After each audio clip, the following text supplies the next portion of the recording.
እውነቷን ነው። መጽሐፍ ቅዱስ ኢየሱስ እንደ ሌባ ነው የሚመጣ ይላል። እሺ ጥሩ፣ እንደ ሌባ ነው እና አሁን እየተናገርክ እያለ ነው የገባሁት። ልክ እንደገባው ነው ሊንክ ላኩትና እምነት እና ስግደት ከሽንት ጋር ከምን ጋር ከጸሎት ለማድረግ ወይም ለእግዚአብሔር ለማንበረከክ ቦታ ያማርጣል ወይ ያስፈልጋል? መጽሐፍ ቅዱስ ላይ ራሱ አለ ይሄ ነገር። አታውቂም ማለት ነው። እግዚአብሔር ፊት ለመቆም ቦታ ያስፈልጋል። የራሳችን መታጠብ ያስፈልጋል። እግዚአብሔር ስጋን እኮ አይደለም የነፍስን ዝግጅት ነው የምፈልገው። እግዚአብሔር እምነት ነው የምፈልገው። እግዚአብሔር አይደለም፣ እንደሱ አይደለም። እግዚአብሔር የሚፈልገው ውጫዊ ማንነትንም ይፈልጋል። እግዚአብሔር ለምሳሌ ቆማጣ፣ አንካሳ ድንኮች ወደ መቅደሴ እንዳይቀርቡ ብሎ ከልክሏቸዋል። ዲቃላ የዲቃላ ልጅ ወደ መቅደሴ እንዳይቀርብ ይላል እግዚአብሔር። የዲቃላ 10 ትውልድ ድረስ እንዳይቀርቡ እያለ ይናገራል። ቆይ ላሳይሽ። አሁን ዲቃላ ምንድን ነው ወንጀሉ? ሸጊቶ ለምሳሌ በእኛ መጽሐፍ ነው በእናንተ ቁርአን እናንተ ነው እንጂ። ቆይ ላሳይሽ። አንካሳውንም እሱ ነው የፈጠረ፣ ቆማጣውንም እሱ ነው የፈጠረው። እግዚአብሔር ሁሉንም በአንድ አይን ይወዳል። በአንድ አይን አይወዳቸው። ወላሂ ላሳይሽ ነው። አሁን ቆማጣ ምናምን እንዳለ አንካሳ፣ ቆይ ላሳይሽ፣ መጽሐፉ ላይ ላሳይሽ ነው። እነዚህን ሁሉ እግዚአብሔር በአንድ አይን አያቸውም። እነዚህ ያረክሳሉና መቅደሴን እንዳይቀርቡ ይላል። የሚገርምሽ በጣም ጥሩ ቃሉ ሲናገር ምን ይላል መሰለሽ? እዚህ ጋር እግዚአብሔር ሰዎችን በማንነታቸው እግዚአብሔር ሙሴን እንዲህ ብሎ ተናገረው፣ ለአሮን እንዲህ ብለህ ንገረው፣ ከዘርህ በትውልዳቸው ነውር ያለበት ሰው ሁሉ የአምላኩን እንጀራ ያቀርብ ዘንድ አይቅረብ። እውር ወይንም አንካሳ፣ ቅድም አንካሳ ስቴ ነበር፣ ወይንም አፍንጫ ደፍጣጣ፣ ወይንም ትርፍ አካል ያለው፣ ወይንም እግረ ሰባራ፣ ወይንም እጀ ሰባራ፣ ወይንም ጎባጣ፣ ወይንም ድንክ አጭር ማለት ነው፣ ወይንም አይነ መጭማጫ። እንግዲህ ቻይናዎች ይህን ጥቅስ አይተው መቼ ክርስትና እንደሚቀበሉ አላውቅም። አይነ መጭማጫ ወይንም እከካም አለ እግዚአብሔር፣ ወይንም ቋቆቻም፣ ወይንም ጃንደረባ ነውረኛ ሁሉ አይቅረብ ይላል። ለምንድን ነው እንዳይቀርቡ ያዘዘው? ያረክሳሉ መቅደሴን ይላል። የሚገርምሽ ሌላ ሳይሽ ተመልከች። ይሁንና ምን ይላል እዚህ ጋር? የቅዱስ ቅዱሳንን አምላኩን እንጀራ ይብላ እንጂ ነገር ግን ነውረኛ ነውና መቅደሶችን እንዳያረክስ ወደ መጋረጃው አይግባ ይላል። ያሰላ እነዚህ አጭር ሰዎች ራሱን አጭር አድርጎ የፈጠራቸው አይደለ ኢየሱስ? እሺ አዎ፣ አጭር አድርጎ የፈጠራቸው ኢየሱስ ማነው? አምላክሽ ነው አይደለ? ጎባጣ አለ። ጎባጣ አድርጎ የፈጠረው ራሱ። አይነ መጭማጫ አለ። እንግዲህ ይህ ሰው አይኑን ራሱ አይደለም የፈጠረው ራሱ ፈጥሯል ያለው። ለሙሴ እኮ ነው እሱን ያለው፣ ለሙሴ ነው። ሙሴ ህዝቡን እየመራ ያለ ለማን ነው ሳይሆን ሀሳቡ ማን ነው ያለው ነው። አንቺም ቀደም አምላኬ ሰውን በአፈጣጠራቸው የሚለይ አይደለም ማሽ። ይህን እየተናገረ ያለው ማን ነው? አምላክሽ። እነዚህ መጭማጫ አይነ መጭማጫ ለማን ነው ሳይሆን ሀሳቡ ማን የተናገረው ነው። ቀደም ስትገቢ ጊዜ አምላኬ እንዲህ አይልም ብያልሽ ነበረ። በየትኛውም ጊዜ ሊሆን ይችላል። እሱንና ታዲያ የስግደት ቦታ ጸሎት ለማድረግ ቦታ ያማርጣል ብሎ ነገር ነው የጠየቅኩት። ይሄ አሁን ለሙሴ የተናገረ ነው። ቦታ ያማርጣል፣ እሱንም እነግርሻለሁ፣ ችግር የለውም። ግን እዚህ ቦታ ላይ እንደ አንቺ ቆም ብለሽ አስብ። አምላክ ራሱ ነው የፈጠራቸው። አሁን መጽሐፍ ቅዱሳችን እንዲህ ነው የምለው፣ ለሰዎች ልትታዩ ዘንድ እንዳትጸሉ በመንገድ ዳለ የጮኻችሁ እንዳትጸሉ፣ ወደ እልፍናችሁም ግቡ። ይሰማል። የተሰማ ረጋ ቅድም አንቺ ስትናገራቸው የነበሩ ቃላቶችን አሁን ያወጣሁልሽ። አንካሳ አድርጎ የፈጠራቸውም እግዚአብሔር ነው እያልሽ ነበር። እነዚህም ወደ መቅደሶቼ እንዳይቀርቡ ያረክሳሉና ይላል። ሰው የሚያረክሰው አምላክ ራሱ ወዶና ፈቅዶ በፈጠረው አፈጣጠሩ ነው ወይልስ በሚያደርገው ኃጢአት ነው? እስኪ እንደው አንቺ መስከሪ። ለሙሴ ነው ይሄንን የተናገረው እግዚአብሔር። ሙሴ ተናጋሪው ማን ነው? የአሁኑ አምላክ እሱ የማን መጽሐፍ ላይ ነው ያነበብከው? ኦሪት ዘፍጥረት ነው ያልከው? እግዚአብሔር ነው እየተናገረ ያለው እኮ። መጽሐፉን እኮ አላየውም ወይስ ሄጄ ሊሆን? ዘዳግም ላይ ቁጥሩን ላሳይሽ። ስለዚህ ይሄንን የተናገረ ለሙሴ ነው። ሙሴ ህዝቡን እየመራ ነበር፣ በመንፈስ ቅዱስ ሲያስተምራቸው ነበር። እኔ እየጠየኩ እግዚአብሔርን ለመለመን ለማን ነው የተናገረው ሳይሆን ማን ነው የተናገረው ነው። ስትገቢ ጊዜ የኔ አምላክ እንዲህ አይልም አልሽ። ባዩ ማን ነው እዚህ ቦታ ላይ? ሁሉን ይወዳል እግዚአብሔር። ሁሉንም ይወዳል በአንድ አይን። ያውና እያሳየሽ አንካሳ ወደ መቅደሴ እንዳይቀርብ ያረክሳልና እያለ ነው። ማነው አንካሳ አድርጎ የፈጠረው? ራሱ ፈጠረ። ነገር ግን ከቅዱሳን ጋር እንዳይቀላቀል ሙሴን ነው ያስጠነቀቀው እኮ። ስለዚህ ሙሴ ከህዝቡ ጋር እንዳይመር። ስለዚህ አምላክሽ ሰውን በአፈጣጠሩ ይለያል ማለት ነው። በጣም ያሳዝናል። ይሄ ግን እንደ እስልምና አለው ወይ ብለሽ ብትጠይቂ በፍጹም ትላለች እያሳየው። እንደ እስልምና ስንመጣ ጊዜ ነቢያችን ሰለላሁ ዐለይሂ ወሰለም ምን አሉ? አላህ ውጫዊ ተክለ ሰውነትን አይቶ ይለካል ወይ? ሰዎችን ላ አይለካም። ቃለ ነቢዩ ሰለላሁ ዐለይሂ ወሰለም ኢነላሃ ላ የንዙሩ ኢላ ሱወሪኩም ወኢላ አጅሳሚኩም ወላኪን የንዙሩ ኢላ ቁሉቢኩም ወአዕማሊኩም። ነቢያችን ሰለላሁ ዐለይሂ ወሰለም ምን አሉ? አምላካችሁ አላህ ወደ ውጫዊ ተክለ ሰውነታችሁ አይደለም የሚመለከተው አሉ። እንዲሁም ወደ ቅርጻችሁ አይደለም አሉ። ነገር ግን ወደ ልባችሁና ወደ ስራዎቻችሁ ናቸው አሉ። አያቸው አይደል? ስለዚህ አምላክ ማየት ያለበት የሰውን ልብና ስራውን እንጂ ውጫዊ አካሉ እውር ሆነ፣ አንካሳ ሆነ፣ ባሪያ ሆነ፣ መጭማጫ ሆነ፣ አይኑ አፍንጫ ደፍጣጣ ሆነ ወደዚህ ላይ አይችልም። ስለዚህ ትክክለኛ አምላክ አይደለም ማለት ነው መጽሐፍ ቅዱስ ላይ ያለው አምላክ። ምክንያቱም ራሱ በፈጠራቸው አፈጣጠር ያነውራቸዋል። መቅደሴን ያረክሳሉና እንዳይቀርቡ ይላል። ወደውና ፈቅደው ያደረጉት ነገር ቢሆን እሺ ቢቀጣቸው ችግር የለውም። ወደ መቅደሴ እንዳይቀርቡ ያረክሳሉ ቢል ራሱ ወዶና ፈቅዶ በፈጠራቸው ነገር አምላክ በፍጹም መልሶ ሊያረክሳቸው አይችልም። ከሰውም ሊለያቸው አይችልም። ትክክለኛ አምላክ አይደለም የመጽሐፍ ቅዱስ አምላክ ያው ነው። እሺ አሁን ዱዓ ለማድረግ ሰዓትና ወይም ጊዜ አለው በእናንተ ቁርአን ላይ በእግዚአብሔር ፊት ለጸሎት የለም። ዱዓ ለማድረግ ሰውየው በየትኛውም ሰዓት 24 ሰዓት ማድረግ ይችላል። ቦታ ምን 24 ሰዓት እናንተ ሀዛን እስኪል ነው የምትጠብቁት። ሀዛን እስኪል እሱ አንድ የአምልኮ ስርዓት ነው። እሱም ሶላት የሚባለው ነው። ነገር ግን ሰውየው ጸሎት ማድረግ ከፈለገ ዱዓ ማድረግ ከፈለገ ገደብ የለው። በየትኛውም ሰዓት በፈለገበት ጊዜ አሁን ቁጭ ብዬ እዚህ ዱዓ ማድረግ እችላለሁ። መስጂድ መሄድ የማይጠበቅብኝም። እግዚአብሔር ይሰማል። በቦታ የተገደበ አይደለም። ልክ እንዲሁ ደግሞ የትኛውን ቦታ ሆኜ ዱዓ ማድረግ እችላለሁ፣ ጸሎት ማድረግ እችላለሁ፣ ከአምላኬ ጋር መነጋገር እችላለሁ። አዎ መነጋገር ትችላለህ። ግን በሰዓቱ እንደ ስግደት ነገር እንደ አምልኮ ነገር ሰዓቱን ጠብቃችሁ የምትሰግዱት ነገር ግራ ይገባኛል። አምላክ በነቢያት በኩል ያዘዘውን ትእዛዝ መፈጸም አምላክን ከማምለክ ነው። አምላክን ስታመልክ ጊዜ አምላክ ባዘዘብሽ መንገድ መሆን አለበት አይደለ? ወይስ በራሴ ፈጥሬ ነው አምልኮ ዝም ብዬ የማመልከው? አምላክ ባዘዘበት መልኩ መሆን አለበት አይደለ?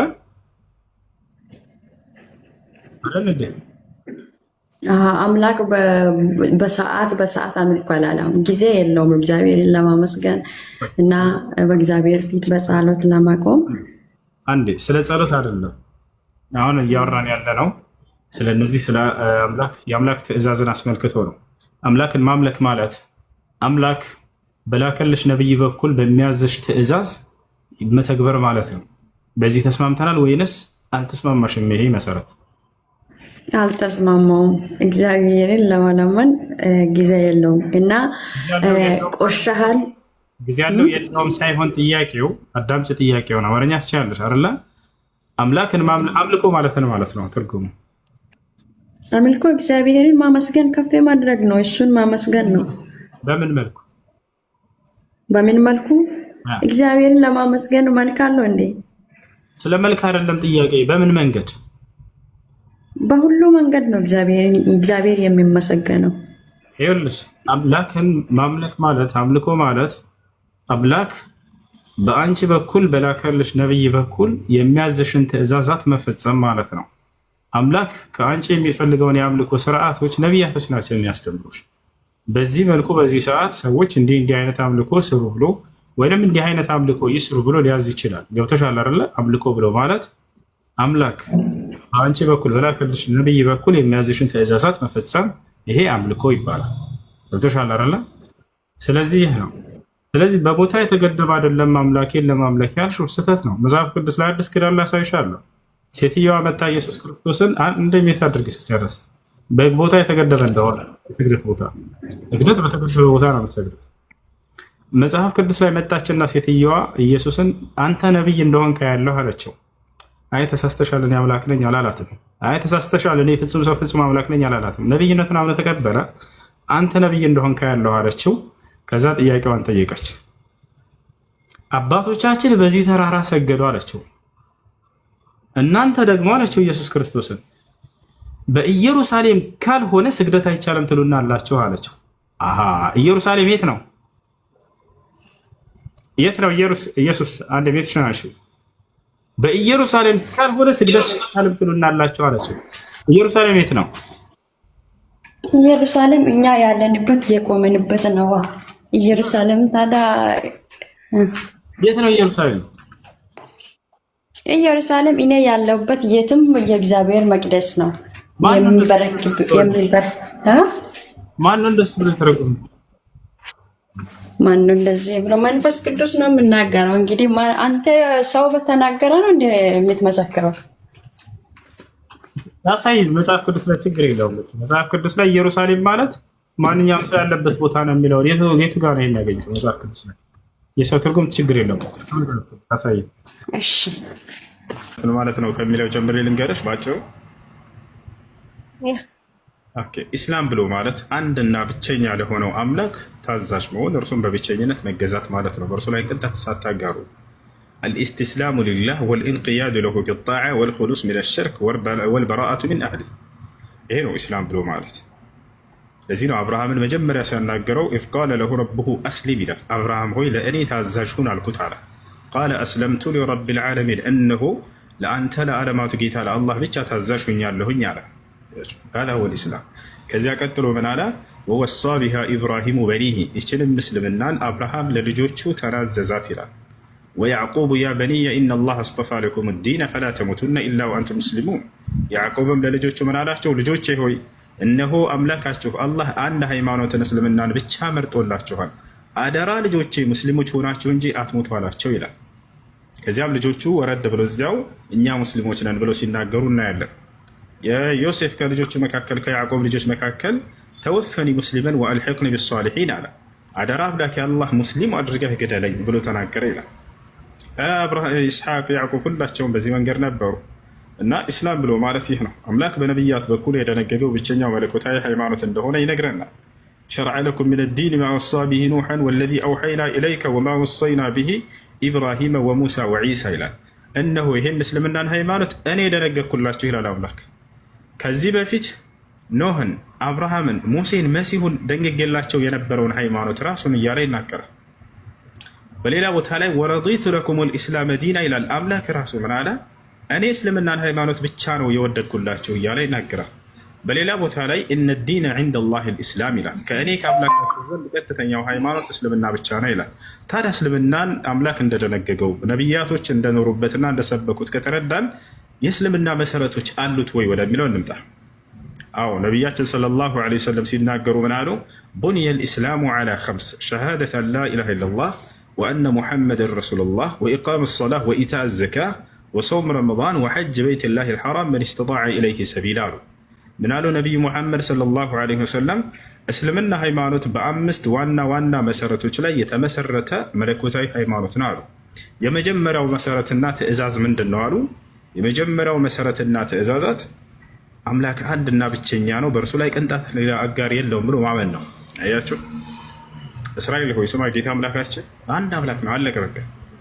ስለ አምላክ አንድነትና ብቸኝነት ያስተምራሉ ነቢያቶች። የመጀመሪያው ትእዛዝና መሰረትም ይሄው ነው ብለው ያስተምራሉ። ሸሃደት አን ላ ኢላሃ ኢለላህ አሉ። ከአንዱ አምላክ ከአላህ በስተቀር በእውነት የሚመለክ ሌላ አምላክ የለም ብሎ መመስከር ነው የመጀመሪያው አሉ። ነቢያቶችን ስናይ ጊዜ እንዳለ ይህን እንዳስተማሩ እናገኛለን። ለምሳሌ ከማን ጀምር? ከአብርሃም ጀምር። ማ ካነ ኢብራሂሙ የሁድየን ወላ ነስራንየን ወላኪን ካነ ሐኒፈን ሙስሊማ ወለም የኩን ሚነል ሙሽሪኪን ይላል። መጀመሪያ በሱራ አሊ ዕምራን ላይ ብናለ አብርሃም አይሁድ አልነበረም፣ ክርስቲያንም አልነበረም፣ በአምላክ ላይ የሚያጋራም አልነበረም። ይልቁንስ በአንዱ አምላክ በአላህ የሚያምን ሙስሊም ነበር ብሎ ያስቀምጠዋል። አብርሃም ራሱ ከሰበከው ትምህርት ደግሞ ሲገልጽልን ምን ይላል? ወኢብራሂመ ኢዝ ቃለ ሊቀውሚሂ ዕቡዱ ላህ ወተቁሁ ዛሊኩም ኸይሩን ለኩም ኢን ኩንቱም ተዕለሙን ኢነማ ተዕቡዱነ ሚን ዱኒ ላሂ አውሳነን ወተኽሉቁነ ኢፍካ ኢነ ለዚነ ተዕቡዱነ ሚን ዱኒ ላሂ ላ የምሊኩነ ለኩም ሪዝቃ ፈብተጉ ዒንደ ላሂ ሪዝቀ ወዕቡዱሁ ወሽኩሩ ለሁ ኢለይሂ ቱርጀዑን አለ። አብርሃም ለህዝቦቹ እንዲህ ባለ ጊዜ አስታውስ ይላል። ምን አለ አብርሃም? ህዝቦች ሆይ አላህን በብቸኝነት ተገዙት፣ እርሱንም ብቻ ፍሩት፣ የምታውቁና የምታስተውሉ ብትሆኑ ይህ ለእናንተ የተሻለ ነው አላቸው። አብርሃም አንዱን አምላክ ተገዙ ብሎ አላቋረጥም። ይልቁንስ ከእርሱ ውጭ ያሉትን እንዳለ ጣዖት ብሎ ጠራቸው። ኢነማ ተዕቡዱነ ሚን ዱኒላሂ አውሳነን አለ አብርሃም። እነዚያ ከአላህ ውጭ የምታመልኳቸው ሁሉ ጣዖቶች ናቸው። ወተኽሉቁነ ኢፍካ አላቸው። በራሳችሁ አማልክት ናቸው ብላችሁ የፈጠራችኋቸው የራሳቸው ፈጠራዎች ናቸው አላቸው። ማንኛውም ከአላህ ውጭ አምላክ ተደርጎ የተያዘ ሁሉ የሰው ልጅ ፈጠራ ነው አለ አብርሃም። በራሳቸው ሰዎች ናቸው እነዚህን አማልክት ብሎ የሰየማችኋቸው አለ። ኢነ ለዚነ ተዕቡዱነ ሚን ዱኒላሂ ላ የምሊኩነ ለኩም ሪዝቀን አለ ቀጥሎ። እነዚያ ከአላህ ውጭ የምትገዟቸው ሁሉ ሲሳይን ሊለግሷቸውም ሆነ ሊነሷቸው አይችሉም አለ።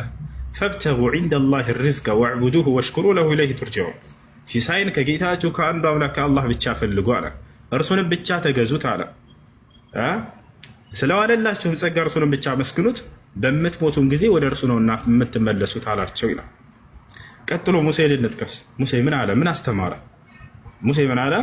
ኢነማ ኢላሁኩም አላህ ላ ኢላሃ ኢላሁ ወሲዐ ኩለ ሸይን ዒልማ አለ። አምላካችሁ እርሱ አንዱ አምላክ አላህ ብቻ ነው፣ ከእርሱ በስተቀር ሌላ ማንም አምላክ የላችሁም፣ እውቀቱ ደግሞ ሁሉም ቦታ ያካበበ ነው እያለ ተናገረ። ሁሉን ያውቃል። ቀጥለን ማንን እንጥቀስ? ኢልያስን እንጥቀስ። ወኢነ ኢልያሰ ለሚነል ሙርሰሊን ኢዝ ቃለ ሊቀውሚሂ አላ ተተቁን አተድዑነ በዕለን ወተዘሩነ አሕሰነል ኻሊቂን አላህ ረበኩም ወረበ አባኢኩሙል አወሊን።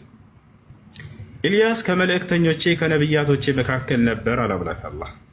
ኢዝ ቃለ ሊቀውሚሂ አላ ተተቁን፣ ለህዝቦቹም እንዲህ ባላቸው ጊዜ አስታውስ፣ ህዝቦቼ ሆይ አንዱን አምላክ አላህን በብቸኝነት አትገዙትም አትፈሩትም? ምን አተድዑነ በዕልን ትጠራላችሁ። በዕል የሚባል ጣዖት ነበራቸው በዘመኑ ሰዎች። በዕልን ትጠራላችሁ። ወተዘሩነ አሕሰነል ኻሊቂን አላህ ረበኩም ወረበ አባኢኩሙል አወሊን፣ የእናንተንም ሆነ የቀደምት አባቶቻችሁን አምላክ የሆነውን አላህን እርሱ ጌታቸው ነው፣ እርሱን ትታችሁ በዕልን ትጠራላችሁ እያለ አስተማራቸው ይላል። ለመጨረሻ መሲሁን እንጥቀስ። መሲሁ ምን አስተማረ? ክርስቶስ ለቀድ ከፈረ አለዚነ ቃሉ ኢነ አላህ ሁወል መሲሑ ብኑ መርየም ወቃለ አልመሲሑ ያ በኒ እስራኢል አዕቡዱ ላህ ረቢ ወረበኩም ኢነሁ መን ዩሽሪክ ቢላህ ፈቀድ ሐረመ አላሁ ዐለይሂ አልጀነተ ወመእዋሁ ናር ወማ ሊዛሊሚነ ሚን አንሳር ይላል። ለቀድ ከፈረ አለዚነ ቃሉ ኢነ አላህ ሁወል መሲሑ ብኑ መርየም ብሎ ይጀምራል። አምላክ ማለት ያ የማርያም ልጅ መሲሁ ራሱ ነው ብለው የተናገሩ ሰዎች በእርግጥም ካዱ አለ። መሲሁ ግን እንዲህ ብሎ አስተምሯቸው ነበር አለ። ቀጥሎ ያ በኒ እስራኤል አዕቡዱላህ ረቢ ወረበኩም፣ እናንተ የእስራኤል ልጆች ሆይ የእኔንም የእናንተንም ጌታ የሆነውን አላህን በብቸኝነት ተገዙን ብሎ ነው ያስተማራቸው አለ። መሲሁ አንዱን አምላክ አላህን ብቻ አምልኩ ብሎ ዝም አላለም። ነገር ግን በቀጣዩ ዓለም ማን ነው ገነት የሚገባው ማን ነው እሳት የሚገባው የሚለውንም እዚያው ነገራቸው። መሲሁ ምን አለ? ኢነሁ መን ዩሽሪክ ቢላህ ፈቀድ ሐረመ አላሁ ዐለይሂ አልጀና አለ። እነሆ በአላህ ላይ ሌላን አካል ያጋራ ሰው አላህ ገነትን በዚህ ሰው ላይ እርም አድርጎበታል አለ። ወመእዋሁ ናር፣ በቀጣዩ ዓለም መመለሻው ገሃነም እሳት ነች አለ። ወማ ሊዛሊሚነ ሚን አንሳር አለ። ቀጥሎ ነፍሳቸውን በክህደት ለበደሉ ሰዎች ማንም ረዳት አይኖራቸውም የዛን እያለ ተናገረ። ነቢዩ ሙሐመድ ሰለላሁ ዐለይሂ ወሰለም መጡ። እነዚህ ነቢያቶች በነበሩበት መንገድ ላይ ትውልድን አስተማሩ። ያን አንዱን የአብርሃምን የኢስሐቅ የያዕቁብን አምላክ አምልኩ አሉ። ከእርሱ ውጭ ሌላ ማንንም አታምልኩ እያሉ አስተማሩ። ያ አምላክ አንድ ብቻ እንደሆነ አስተማሩ። ሶስትነት የለውም በፍጹም። ያ አምላክ አንድ ብቻ ነው፣ ሶስትነት የለውም፣ ብዜት የለውም። አምላክ ታቻለ አይደለ? ያን እነማ ምን ይላል? ወኢላሁኩም ኢላሁ ዋሂድ ላ ኢላሃ ኢላ ሁወ አርረሕማኑ አርረሒም። ይህ ለእርሳቸው ከተሰጠ አስተምሮ ነው። ደግሞ አምላካችሁ እርሱ አንድ አምላክ አላህ ብቻ ነው፣ ከእርሱ በስተቀር ሌላ ማንም አምላክ የለም። ቁል ሁወ አላሁ አሐድ፣ ሙሐመድ ሆይ አላህ አንድ ብቻ ነው በላቸዋል። ሁለትነት ሶስትነት የለበትም። ሁለትነት እንደሌለው ገልጿል። በርካታ ሶስትነት እንደሌለው ገልጿል። ወቃለ አላሁ ላ ተተኺዙ ኢላሀይን ኢስነይን ኢነማ ሁወ ኢላሁ ዋሒዱ ፈኢያየ ፈዕቡዱን አለ። ፈኢያየ ፈርሀቡን፣ ሁለት አምላክ ሁለት ብላችሁ አትጥሩኝ አለ። እኔ አንድ ብቻ ነኝ አለ። በሌላ ቦታ ላይ ወላ ተቁሉ ሰላሳ ኢንተሁ ኸይረን ለኩም፣ ስላሴ ወይም ሶስት አትበሉኝ አለ። እኔ አንድ ብቻ ነኝ፣ ከዚህ ንግግራችሁ ተቆጠቡ እያለ አስተማረ። ይህ ነው። ሌላው ያ አንድ አምላክ በመለኮትነቱ ላይ ባርነት ሰውነት የለበትም። የነቢያት አምላክ መለኮት ብቻ ነው ባህሪው። በመለኮትነቱ ላይ ሰውነት የለበት። ያ ማለት አምላክም ነው ሰውም ነው ተብሎ የሚገለጽ አምላክ የላቸው ነቢያቶች። አምላክ አምላክ ነው። አምላክ ወጥ የሆነ አንድ ባህሪ ነው ያለው። ባህሪው አይቀየርም፣ አይለዋወጥም። ወጣቻ ሌላው ያ አንድ አምላክ ዘላለማዊ ህያው ነው። በህያውነቱ ላይ ሞትነት የለበትም። አምላክ ስለ እኔ ኃጢአት ብሎ ሞቶልኛል ብሎ ሂሳብ የለም። አምላክ ላይ ሞት በፍጹም ስልጣን የለም። አምላክ ለቅጽበት አይሞትም። የሚሞት አምላክ የለም። የሚሞት ፍጡር ነው ያለው። ገብታችኋል አይደል? ይህ ነው። ለዚህ ነው አምላክ አላህ ስለ ራሱ ሲናገር ወተወከል ዐለል ሐይ አለዚ ላ የሙት ይላል። በፍጹም በማልሞተው ዘላለም ህያው በሆንኩት በእኔ ላይ ተመኩ እያለ ይናገራል። ሁወል ሐዩ ላ ኢላሃ ኢላ ሁወ ይላል። እርሱ አምላካችሁ አላህ ዘላለማዊ ህያው ነው፣ ከእርሱ በስተቀር ሌላ ማንም አምላክም የለም ይላል። እና ይሄን ይመስላል።